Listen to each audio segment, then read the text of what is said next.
Hyperlapse videos are one of the most amazing ways to capture a scene, but if you think they can't get much better than this, wait until you see these 3 tricks which not many people know about, but will help you greatly improve the quality of your footage, make your videos stand out from the rest, and bring your hyperlapse videos to the next level. Let's jump right in. Okay, so let's take a look at the first trick which you can use to level up the quality of your hyperlapse videos, and that is to massively slow down your shutter speed while filming. And I don't just mean slowing it to something like 1/30 of a second, but actually something more like half a second, 1 second, or even the lowest you can go on these drones, which is 2 seconds, and even slower on other models. Now, if you don't know what shutter speed is, it's how long it takes the camera to capture one single frame of the video. If this time is very quick, like 1/1000th of a second, you'll have little if any motion blur, but if this time is much slower, like half a second, you'll have a lot of motion blur in each frame. Motion blur is when parts of the video are blurred as a result of the drone moving, and in the case of hyperlapse videos, it can be utilized to create a smooth, flowing motion of moving objects. If you don't have much motion blur, the video can look very choppy since the view would be jumping between each frame. If you aren't already flying in Pro mode, tap on the auto camera symbol in the bottom right of the screen to switch to Pro.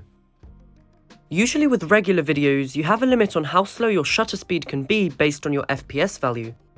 However, with hyperlapse videos, since the camera captures each frame with a significant delay, you can set the shutter speed to much slower. It's a good idea to experiment with the shutter speed because the slower it is, the more motion blur you have, which can create some really interesting effects. One very important thing to note is that you will need to attach an ND filter to the camera when slowing down the shutter speed like this. As I've said in my other videos, ND filters are like sunglasses for your drone. They reduce the amount of light hitting the sensor in the camera.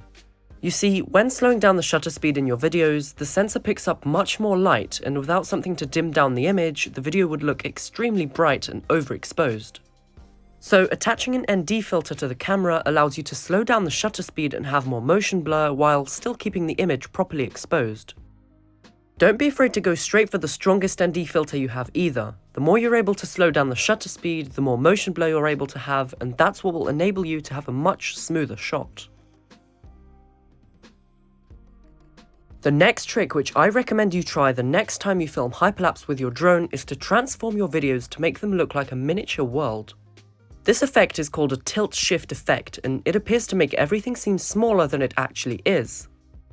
So before I show you how to actually apply this effect to your videos, it's important to realize what actually makes a miniature world video look the way it does. When you take a picture of something small, like this Lego scene, you'll notice that only the subject and its surroundings are in focus. The top and bottom of the image are, however, not in focus, and this is due to a much shallower depth of field. In other words, the range of distances that appear sharp in the image is much smaller. This naturally happens with shots like these, but the cool thing is that we can actually apply this effect to any shots in post-production, including videos. So I've just taken a hyperlapse video around this apartment block, and I'm going to apply a tilt-shift effect to it. There are quite a few ways you can do this, but I think the easiest way is to just edit the video through the DJI Fly app itself. On the home screen in DJI Fly, press on the Create button in the bottom left, and this will bring up the integrated video editor right within the app. Press on New Project, select your video from your photo album, and then click on Next. The system will then import your video onto the video track, and to apply the tilt-shift effect, first press on the Effect tab at the bottom. Press on Add Effect, and then tap on Mini World Effect. Before you export, make sure to go back to the main track and expand the Mini World Effect to cover the entire video. I also find that adding a dark vignette to the video helps to just keep the focus on the center and make it all seem a bit more immersive. To do this, press on the Filter tab at the bottom. Scroll down all the way to the end to find the vignette effect and drag the slider to the left to increase the strength. You can also play around with the other filters and effects and see which combination works best for your video. I think this works great with hyperlapse videos, and it's certainly something that adds a unique element to your videos. The fast motion combined with the miniature effect can make real-life scenes seem almost like an animated scene with toy models.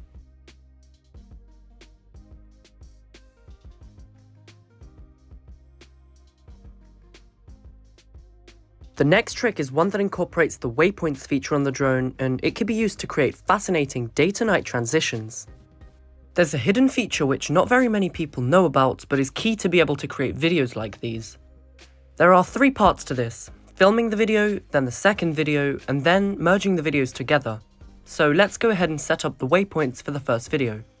To find the Hyperlapse waypoints function, click on the frame icon, scroll down until you see Hyperlapse, and then press on waypoints. You'll notice that a small drop-down menu appears, and this will be the control center for your waypoints flight. To create the route, click on the plus button in the first box, and this will create the first waypoint of the route at the drone's current location. Then fly over to the next part of your route, and once again press on the plus button. You can also rotate the drone at each waypoint, and this sets the direction the drone will face at each checkpoint. You'll notice that each time you rotate the drone, the camera rotation angle is displayed for reference. You can create as many of these waypoints as you like, and once you've created your route, you then have the option to change a few parameters regarding the waypoint's mission. If you press on the 3 dots down here, you'll see that you can change the time interval between frames, length of the final video, and also if you want the drone to follow the route in reverse or in the order you've set the waypoints in. However, if the total flight is too long for the current state of the battery, a message will pop up saying that the current battery level is insufficient and that you should change something. It can also be helpful to visualize the route on a map, so if you press on the map button in the bottom left corner of the screen, the entire waypoint's route will be displayed as a green path. At each checkpoint, you can also see which direction the drone will be facing in. Before we press start, there's something we need to do so that we can come back later and capture the second part of the video, and that is to save the waypoint course. To do this, press on the logbook icon, and this will open up the task library which stores your saved waypoints. All you have to do is press on the save button at the side, and this will allow you to recall the exact same waypoint route in the future. Once you're happy with everything, press the red start button and the drone will fly over to the first waypoint and slowly capture the frames.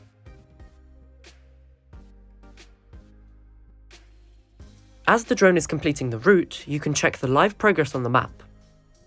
Once the entire video has been captured, the system will save the completed video into your album. So now that we have our first video, we have to go and capture a video during the day using an identical copy of the route. It's very easy to recall our previous waypoint route.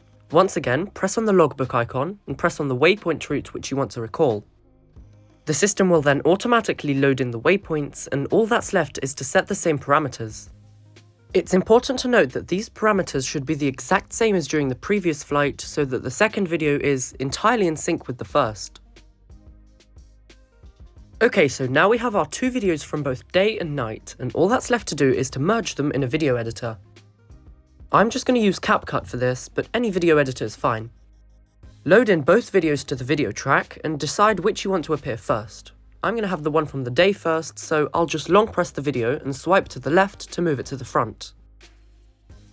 Next, you need to decide at which point you're going to have the video switch to the other one. Just tap on the first video, move the cursor over to the point where you want them to switch, and press on split. This will cut the video into 2 segments, but you can go ahead and delete the second one since we only want the day to appear at the start. Now you have to make sure the second video fits perfectly onto the first, so just crop the second video until they join together at the same point.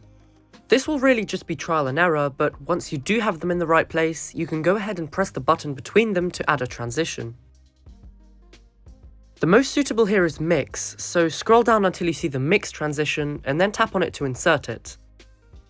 You can also change the duration of the mix effect, so if you want the transition to last longer, you can do so by using the slider at the bottom. If you're happy with how everything looks, press on the tick icon and then you can export the video to be saved to your device. Here's the final result.